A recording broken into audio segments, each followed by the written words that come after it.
Esse é o Sou Bela, um podcast sobre o universo feminino. Aqui vamos discutir ciência, saúde, sexo, espiritualidade e como achar paz e felicidade na loucura da vida diária da mulher madura.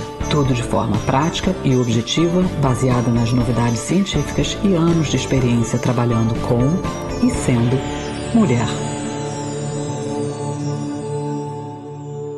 Bem-vinda ao Sou Bela. Hoje eu vou terminar a explicação sobre os hormônios sexuais falando da testosterona, que faz parte da família dos hormônios sexuais, como os já falados estrogênio e progesterona.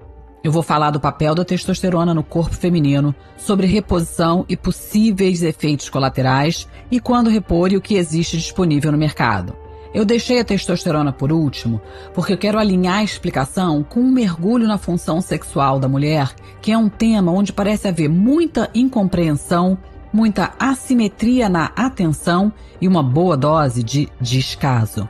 Então, apesar de eu ter um episódio inteiro sobre libido feminina, hoje eu vou explorar o tópico um pouco sob a lente da testosterona e opções de tratamento que existem para as mulheres também. Eu vou dar minha opinião sobre a tibolona e introduzir o que muitas mulheres e até muitos médicos nem sabem, mas já existe uma droga aprovada para disfunção sexual feminina.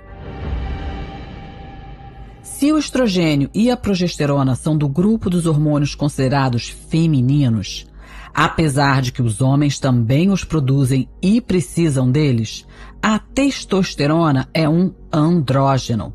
Os andrógenos são hormônios tipicamente definidos como responsáveis por características masculinas, mas que também são importantes na saúde reprodutiva e ginecológica das mulheres. Os principais andrógenos são a testosterona e a androstenediona e o DHEA, produzidas nos ovários, nas glândulas suprarrenais e nas células adiposas. Na menopausa, você vai continuar a produzir um pouco de estrogênio a partir dos andrógenos com a enzima aromatase. A aromatase é uma enzima que converte andrógenos em estrogênios, uma enzima super importante de ter em mente para futuras conversas.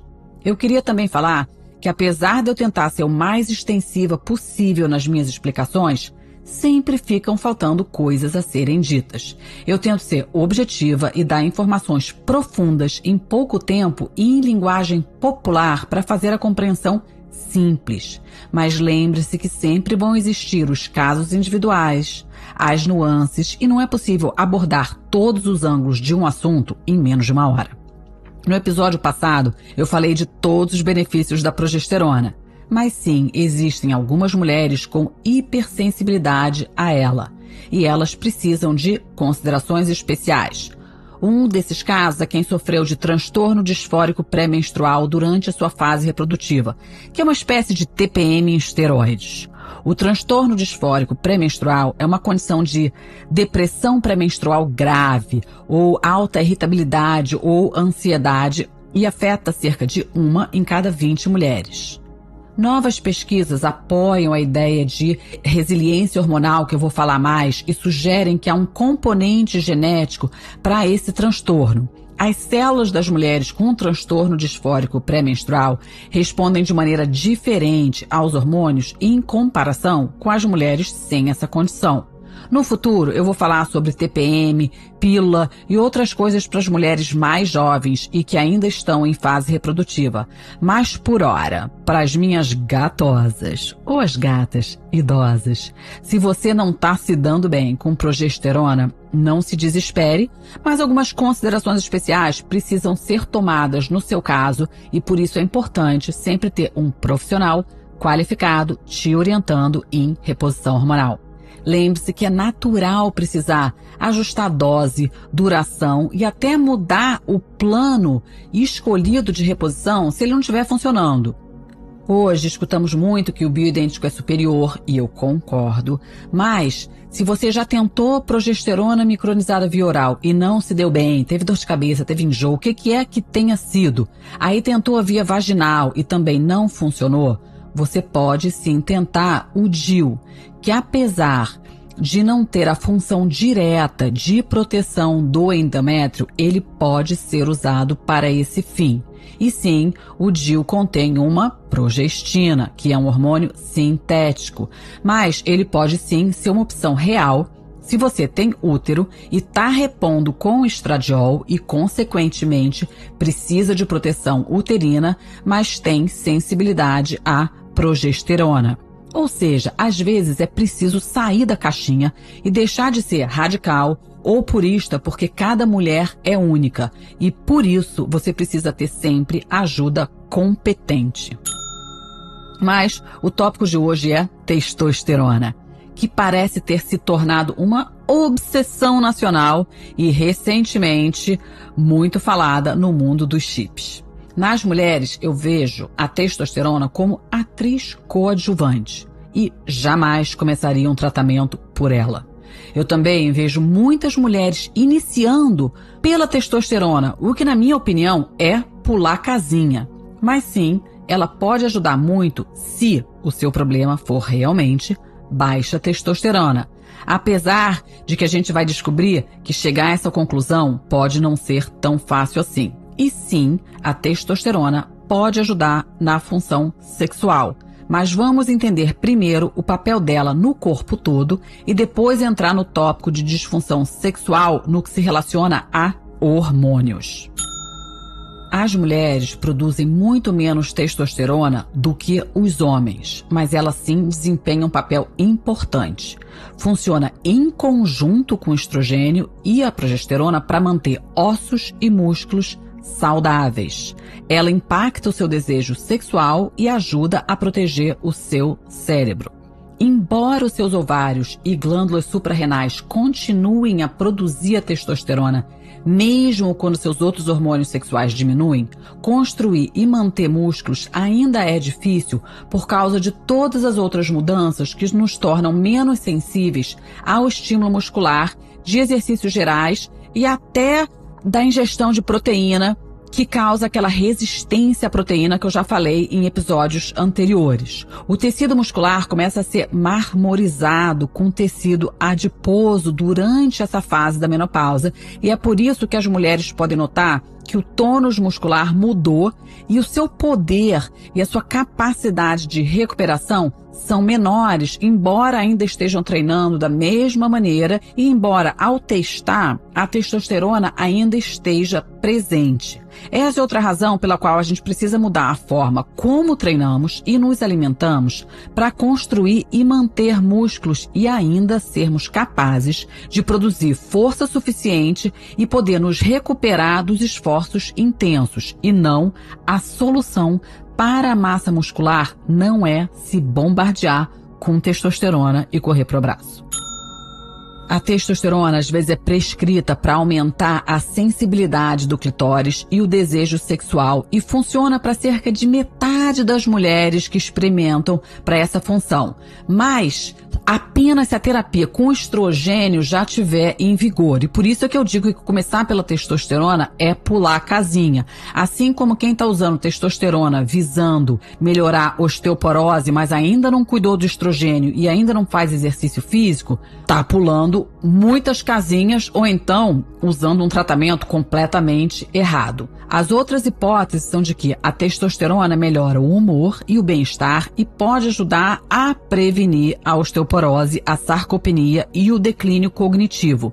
Mas não há evidências suficientes ainda de que a testosterona possa fazer qualquer uma dessas coisas isoladamente. Mas, de novo, falta de evidência não é prova do contrário. E existe muita experiência clínica que mostra bons resultados com o uso, apesar de não existirem ainda muita prova científica a esse respeito. Esses estudos são difíceis de se realizar, são caros e existe um real descaso, uma falta de interesse com a saúde da mulher quando comparada com a saúde do homem. Então, o que acontece na realidade é que a gente tem muita pergunta, muita especulação e pouca resposta. Eu hesito um pouco com a recomendação de testosterona e eu não uso pessoalmente. ainda. Não porque eu tenha algo muito forte contra, mas talvez, no meu caso, porque eu ainda não ter também nada muito forte a favor. E por causa do seu potencial ou a sua tendência de promover resistência à insulina e ganho de peso, e dependendo de como ela é metabolizada, também pode causar a queda de cabelo, alterar a voz, gerar acúmulo de gordura nos lugares onde que você não quer e algumas outras características masculinas. Agora, como é que você sabe se isso vai acontecer com você? Você não sabe até usar ou até testar. Se você já sabe que teve SOP ou já está lidando com alopecia androgênica, talvez o uso de testosterona não seja para você. A testosterona ainda é uma área muito complexa da endocrinologia. Ela atinge as células e é convertida em metabólitos e em DHT.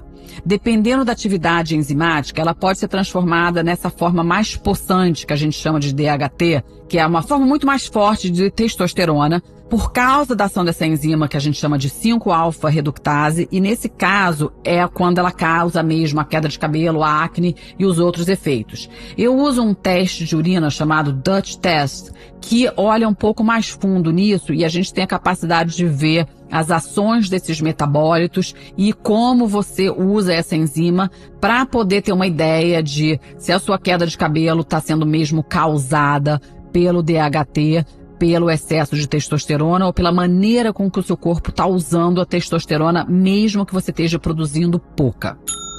Eu li um estudo recentemente, e adorei o nome, que falava testosterona para mulheres, luz verde para o sexo, luz âmbar para a saúde. Esse estudo sugeriu que o tratamento com testosterona estaria associado a um aumento significativo de peso. E o outro descobriu que pode ser arriscado para os seios. Todos esses estudos estão no site do podcast. E tem um dado que eu sempre acho interessante e que poucas pessoas sabem, e quando eu explico, surpreende muita gente. É que quando a gente olha todos os hormônios num painel feminino, estrogênio, progesterona, SHBG, FSH e testosterona, parece que a gente tem muito mais hormônio feminino no total. Mas esse resultado é distorcido, porque esses hormônios não são mostrados no seu exame na mesma unidade de medida. Se a gente converte todos para a mesma unidade, uma mulher tem muito mais testosterona no seu corpo do que tem estrogênio. Ninguém te falou isso, né? Mas, apesar da gente ter muito menos testosterona do que um homem tem, em relação aos nossos hormônios considerados femininos, em valor absoluto, a gente sim ainda produz mais testosterona, que é um andrógeno, do que o estrogênio.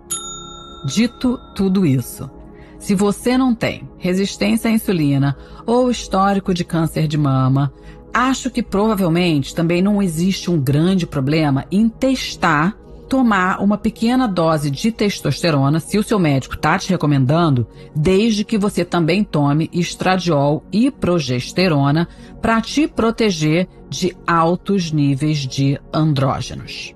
Quando for começar, mantenha a dose baixa e observe os sinais de excesso de testosterona, como acne, perda de cabelo, resistência à insulina e ganho de peso abdominal. Sim, tudo isso pode acontecer. Mas saiba que repor com testosterona ainda não é uma diretriz convencional, ou seja, ela ainda não é parte direta de reposição hormonal para menopausa. O único país que aprova o uso de testosterona nas mulheres é a Austrália. No resto do mundo é usado no que a gente chama off-label. O que quer dizer isso? Meio que o seu médico usando para uma finalidade diferente da que a droga foi desenhada, já que a droga só foi recomendada para homens e o uso aprovado em homens, mas é uma maneira que o mundo médico encontrou de dar uma flexibilizada nas regras e poder oferecer isso para as mulheres.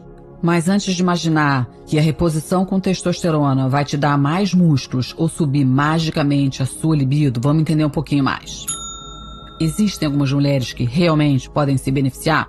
Acho que sim, mas acho que o hype está meio fora de controle e usado para indicações erradas. De novo, começar com o básico, progesterona, estradiol e ver o efeito no seu corpo. E se achar que ainda precisa de mais um aí sim introduz a testosterona. Eu vou elaborar mais o que eu quero dizer com isso mais na frente. De novo, tratamento altamente individualizado e a sua médica vai poder te orientar melhor quando e se for introduzir a testosterona na sua reposição, mas jamais deveria ser o seu primeiro lugar de começar. Se você quer tomar testosterona porque você não quer malhar, mas quer ganhar músculo, esse não é o caminho. Mas do ponto de vista de saúde sexual, a conversa pode ser outra. De novo, eu converso com mulheres o tempo todo. E algumas falam que querem tomar testosterona para ficar com mais tesão, ou ter orgasmos mais intensos, ou porque acham que emagrece. Mas se elas não têm nenhum problema real, ou lidando com uma falta de testosterona de verdade, eu acho uma viagem esse uso recreacional de testosterona que tem vários efeitos no seu corpo e muitos efeitos que a gente nem faz ideia ainda. Mas eu também não estou aqui para julgar ninguém e só te dá informação. Na transição do climatério, já aprendemos que a gente começa perdendo progesterona. Aí, de repente, é como se a gente caísse no precipício com a queda abrupta do estrogênio. Mas a testosterona não declina assim tão rapidamente. E eu acredito que estilo de vida, exercício, estado emocional estável e massa muscular já presente ajuda muito a preservar bons níveis de testosterona por mais tempo. Mas se você realmente está lidando com baixa libido e já cuidou das causas emocionais e físicas, eu falo isso no episódio 1 sobre libido, onde a gente explorou essa interface entre a saúde da mulher, a mente e o corpo, questões comportamentais e o cuidado integral, holístico, porque nunca é uma coisa só. Talvez, então, a testosterona possa ser um caminho a contemplar para esse fim. Eu gosto sempre de olhar a saúde sexual feminina sobre esse conceito de um modelo biopsicossocial para entender a resposta sexual antes de olhar só para hormônio, só para testosterona. Existe esse componente biológico, psicológico, social e contextual. Eu tinha um professor que falava: certifique-se antes de fazer reposição que o problema dessa mulher não é o marido dela, que é um babaca, ou a vida dela, que é um tédio, ou um casamento de 25 anos, ou um filho adolescente dando defeito, ou se ela trabalha 19 horas por dia, ou se ela está de luto pela morte da mãe.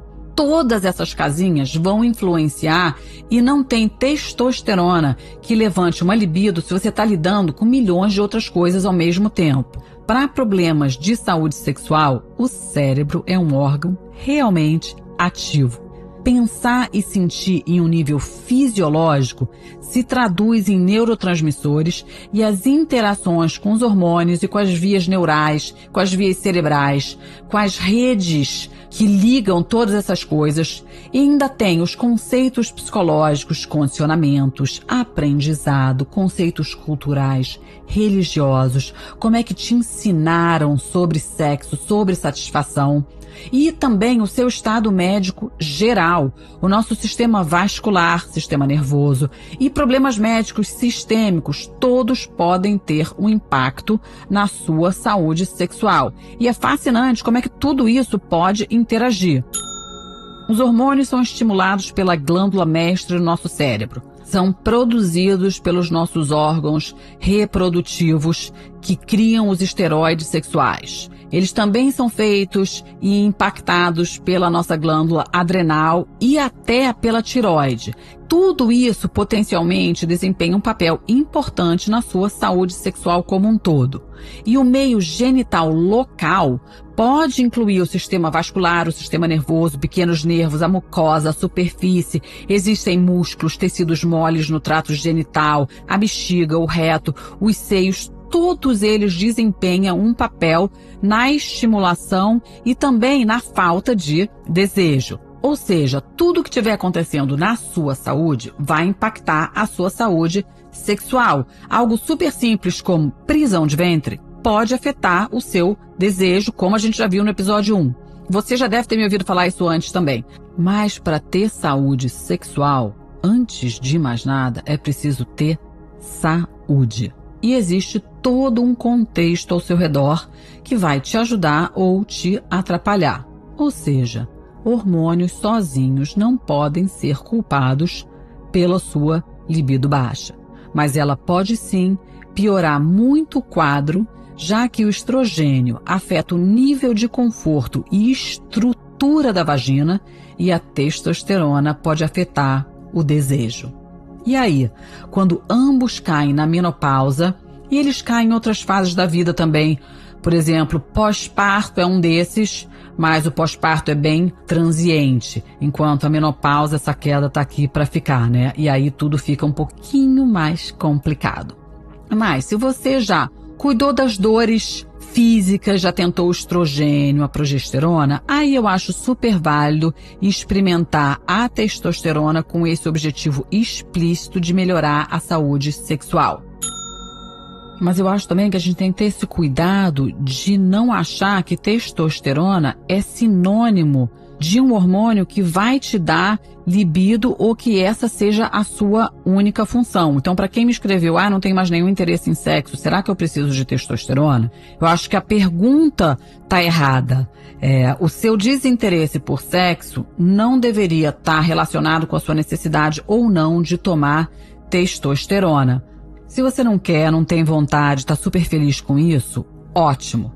Mas muitas mulheres não se deixam nem pensar que talvez elas gostariam que as coisas fossem diferentes. Eu acho que é uma reflexão importante de que não validamos o querer ser um ser sexual o suficiente para as mulheres como ok e parte da vida. É como se não fosse importante no mundo feminino querer melhorar a sua função, o seu desejo e o seu desempenho. No mundo masculino não é assim, né? A gente não vê homem com vergonha de tomar Viagra ou de ir ao médico para lidar com disfunção erétil. Mas a mulher, a conversa é outra.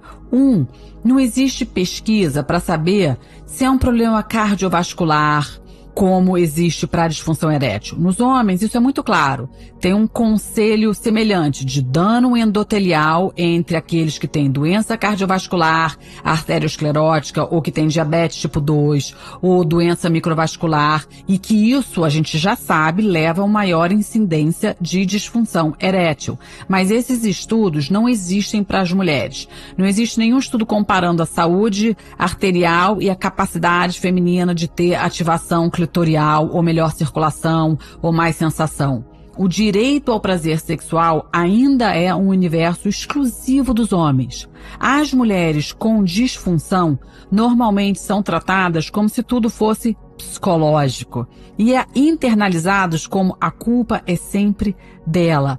E aí elas têm menos motivação para encarar isso como algo que ela possa mudar ou algo que ela possa desejar ou algo que ela deveria almejar. Você diz para um homem, olha só, a gente vai cuidar da sua saúde cardiovascular e da sua diabetes, porque isso pode afetar o seu desempenho sexual. No dia seguinte o cara está se mexendo, já está na academia. Para a mulher, isso é uma consequência inferior. Então eu acho que é preciso legitimar essa queixa. Deixar claro que não tem nada de errado com a mulher que quer encontrar ajuda para disfunção sexual e que ela não tem que sentir vergonha de pedir ajuda. Não, nem todo mundo precisa. Se você está super feliz, realmente, ignora tudo isso, deve ser um alívio, nem pensar mais no assunto. Mas isso afeta muito o relacionamento e traz outras consequências muito além de sexo. A nossa sociedade e o mundo médico não considera ou aborda a saúde sexual feminina como um obstáculo real à qualidade de vida. Nem as mulheres deixam isso claro, mas pode sim impactar o bem-estar geral, os relacionamentos, como eu acabei de falar, a sua autoestima, a maneira como a mulher se enxerga, como se posiciona. A gente tem que legitimar isso da mesma forma que a gente faz para os homens, tanto no mundo das pesquisas, quanto desenvolvendo drogas e outras alternativas que possam ajudar nisso. Mas primeiro a gente precisa começar com as próprias mulheres. A gente tem que dar permissão para elas, para nós, de que é ok querer isso, pedir isso, que não é um luxo querer melhorar a sua função sexual se esse for o seu desejo, mas algo que todo mundo tem direito de reivindicar para os seus profissionais, e esses profissionais de saúde devem estar equipados e com capacidade de ajudar sem julgamento e sem dizer que está tudo na nossa cabeça. Apesar de que muito está mesmo na nossa cabeça. Mas tem muita coisa física, biológica, enfim, muita pedrinha para virar para ver qual é a causa.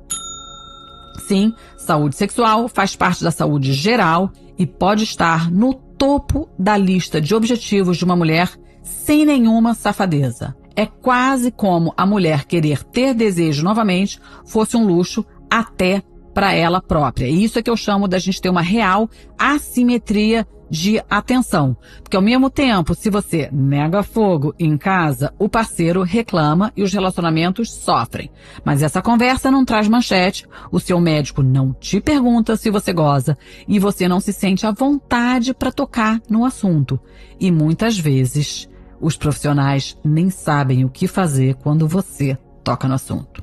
E como já aprendemos, para ter saúde sexual é preciso ter saúde. Então, quais são os pesos pesados? Quais são as condições médicas, biológicas, transtornos psiquiátricos que possam impactar a sua libido? Coisas como síndrome metabólica, obesidade, hipertrigliceridemia, doença arterial, diabetes, cânceres, tudo isso vão impactar a sua saúde, o seu bem-estar e, consequentemente, a sua libido.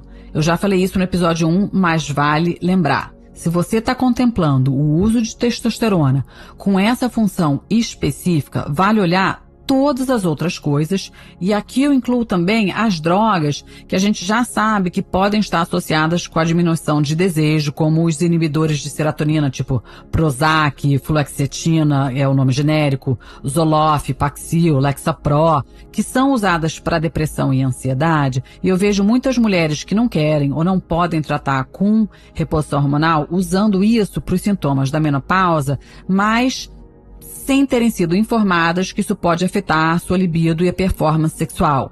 Outra classe de droga que afeta aqui são os serotoninérgicos que afetam norepinefrina, tipo Cymbalta, Effexor. Então, se você está tomando isso, vale uma conversa com seu médico, ou para mudar a classe de medicamento, ou tentar outra marca. As pessoas respondem diferente a cada um delas, então vale uma rotação se você não estiver tendo o resultado esperado. E outra droga bem menos falada e muito mais usada são os anticoncepcionais, tipo a pílula, porque às vezes elas vão te deixar com o mesmo nível hormonal de uma mulher na pós-menopausa e, consequentemente, afeta desejo. Aí você toma pílula para poder transar sem neura de engravidar, mas agora não tem tesão. Eu vou falar bastante do que eu acho da pílula no futuro. Eu não sou purista e eu acredito que, como mulheres, temos que fazer escolhas conscientes, dado o momento da vida que a gente está, e uma gravidez não desejada pode ter um efeito colateral muito pior do que qualquer dano que uma pílula possa te trazer. A minha queixa não é diretamente contra a pílula, que sim, impacta o seu corpo, impacta nutrientes. Meu problema é maior com a falta de explicação, com o que a gente chama de consentimento informado das consequências da droga que nos está sendo oferecida. Eu queria que, quando eu comecei a tomar lá pelos 19 anos, que alguém tivesse me contado como a pílula afetaria todas as outras áreas da minha fisiologia e me deixasse decidir se valeria a pena. Desculpe, entrei numa tangente aqui e nem me lembro porque que eu comecei a falar da pílula. Anticoncepcional desliga a conexão entre o seu cérebro e a produção dos hormônios ovarianos. Consequentemente, você não produz hormônios sexuais e, ao tomar pílula, é como se você tivesse com hormônios de uma mulher na menopausa e com as consequências de falta de hormônio. Eu vou falar mais sobre isso mais pra frente. Eu queria finalizar dando um panorama geral de qual a importância da testosterona em mulheres, tanto para função e desejo sexual quanto para outras coisas, mas por que será que o FDA não aprovou o uso de testosterona exógena como terapia feminina e, por conta disso, a gente não tem como comprar na farmácia, como a gente faz com estrogênio e progesterona. E como é que a gente sabe que a testosterona afeta o desejo?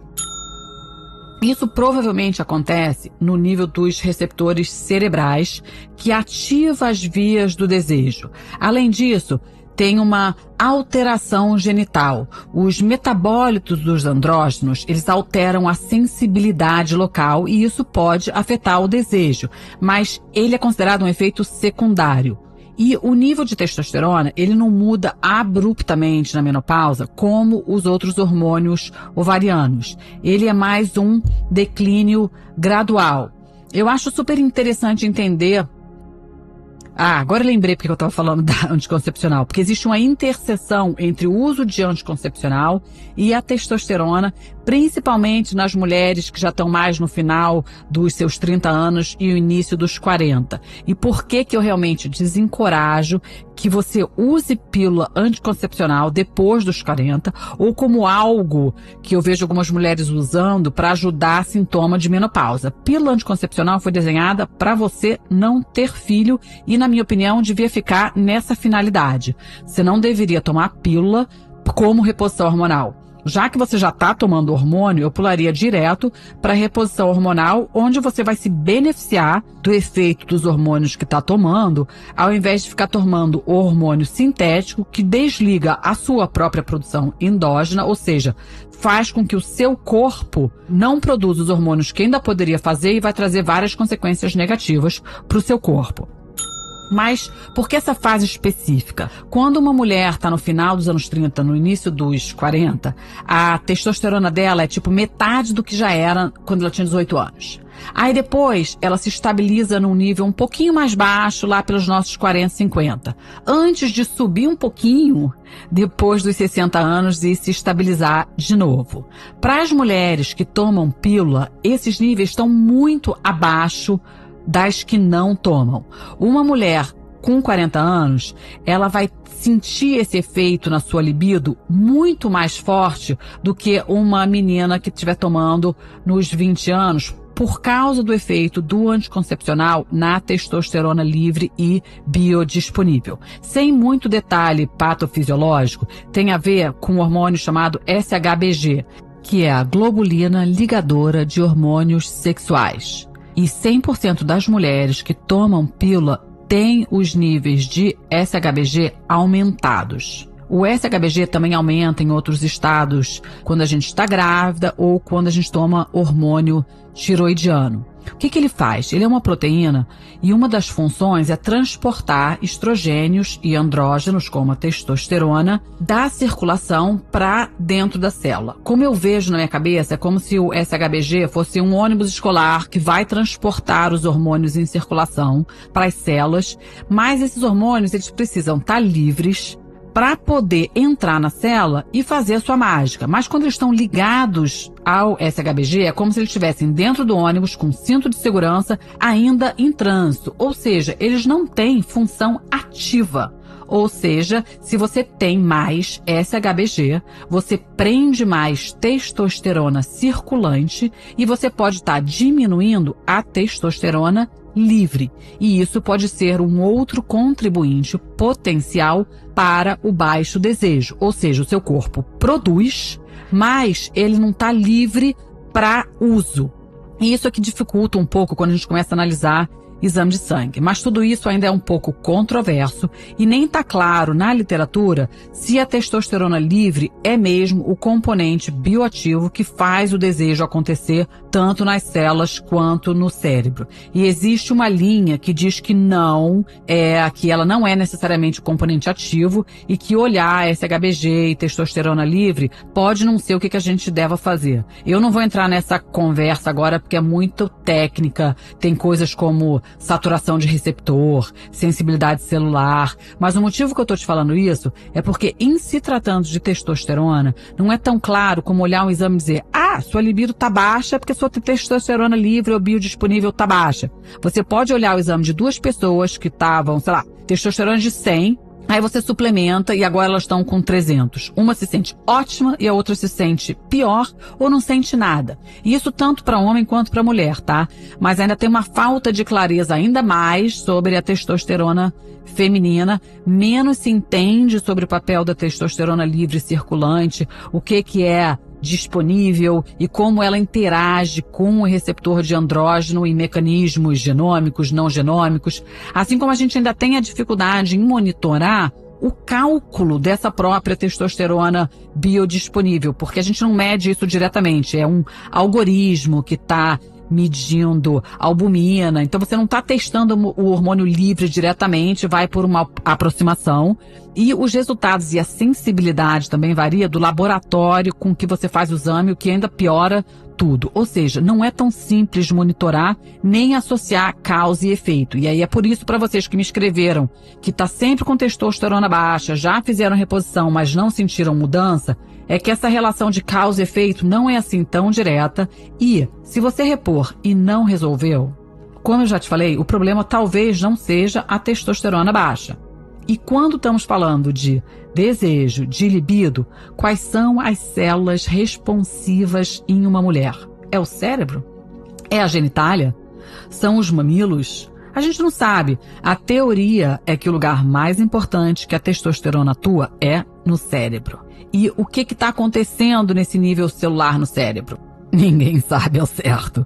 Mas o conceito mais geral é que a testosterona e os seus metabólitos são sim o hormônio do desejo, que ele interage com os neurotransmissores cerebrais para ativar os caminhos do desejo, mas isso também é pesquisa preliminar, mas eu identifico bastante a plausibilidade biológica para a reposição de testosterona com esse fim, mas a gente não tem estudo conclusivo, tudo ainda é um pouco de hipótese e especulação. O que não deveria, né? Mas existe mesmo essa falta de interesse política, financeira e farmacêutico, além desse viés masculino e a total falta de rigor científico em torno de avaliação de reposição hormonal para mulheres e especificamente para uso na menopausa, e o uso da testosterona é um desses. Tiveram 2 produtos sendo propostos, um era um gel e o outro era um produto transdérmico de testosterona, tipo adesivo de estrogênio. O nome de um dos produtos se chamava Intrinsa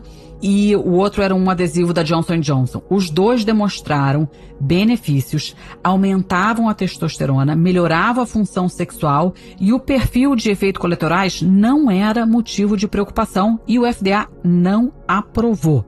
E o que é que ele alegou para não aprovar não foi a eficácia do adesivo, mas sim a falta de dados de segurança de longo prazo. Ou seja, falta de prioridade. Esse medicamento devia ter sido aprovado. Foi interesse em pesquisar mais fundo. Por que será que ele não aprovou isso? Se fosse para homens, será que seria diferente? Claro que seria.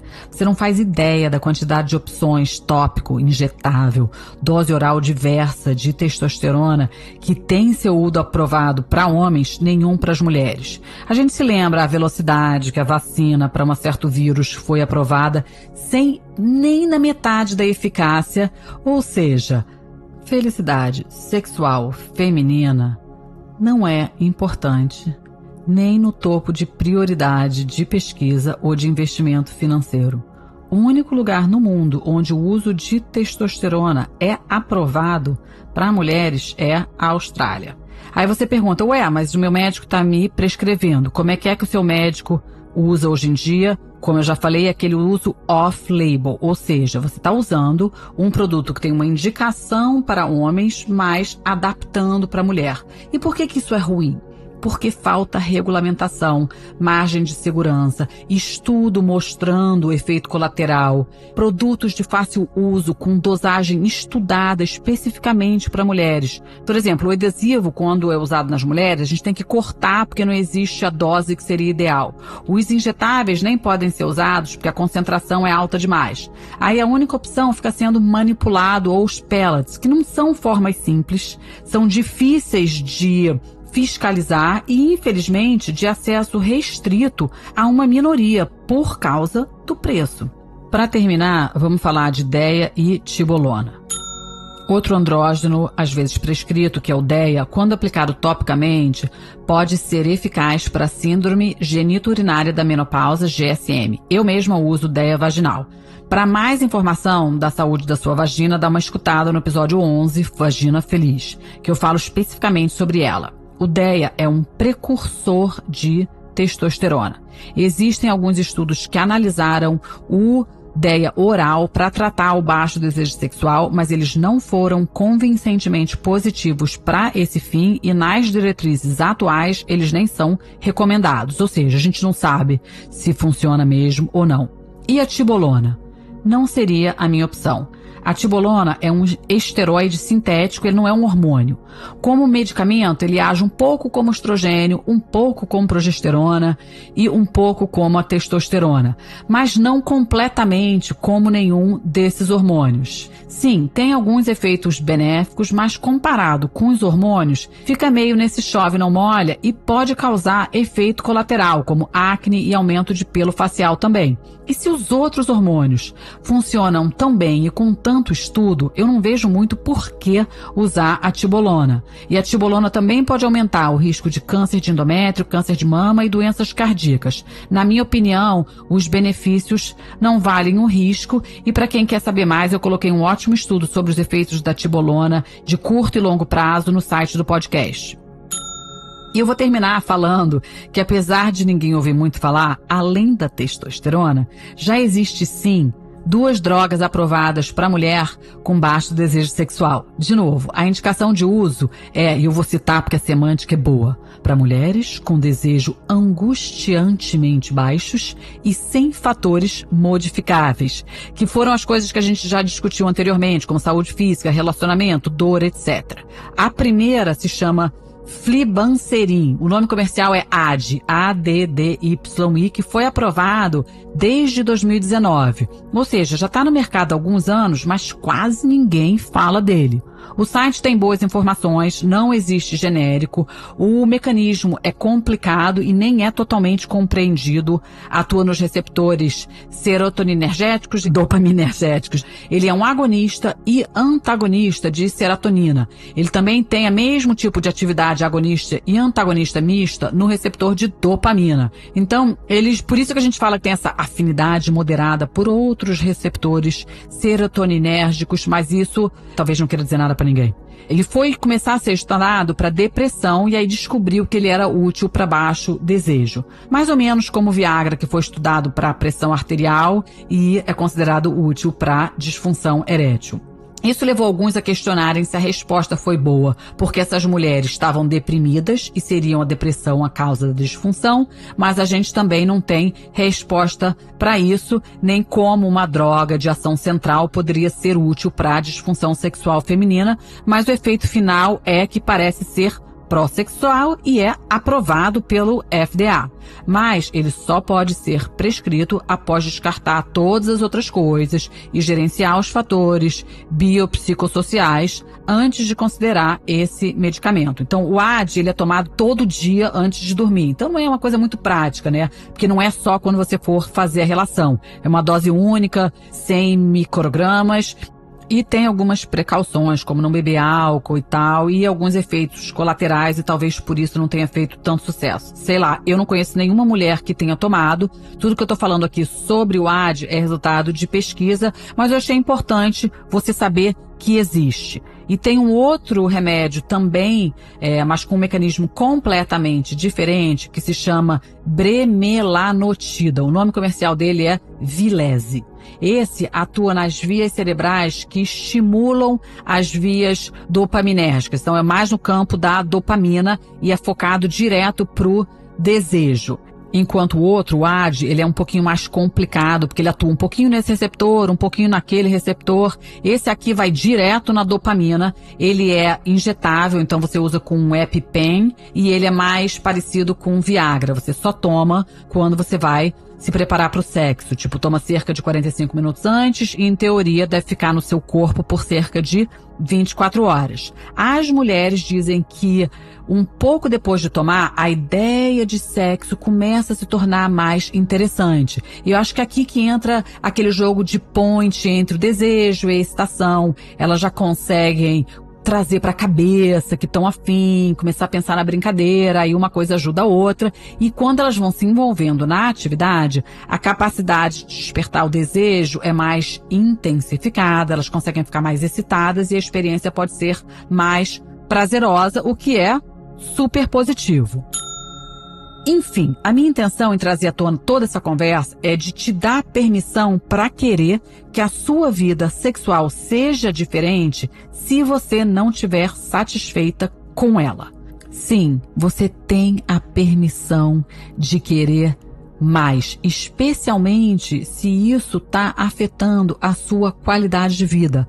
Não é para colocar em segundo plano, não, porque faz bem e uma vida sexual saudável aumenta a qualidade de vida, faz bem para o relacionamento e aumenta a sua saúde geral.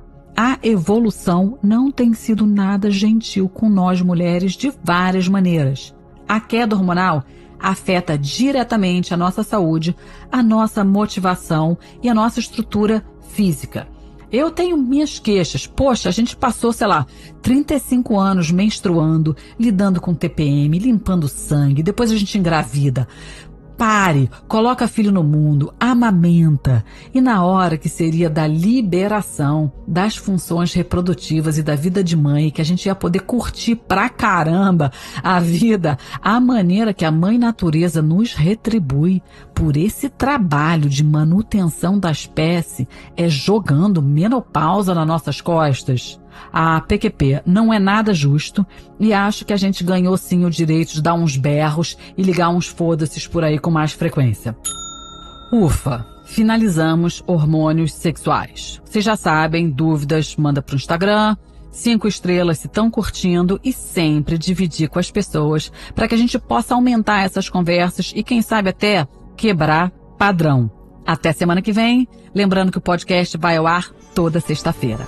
Namastê.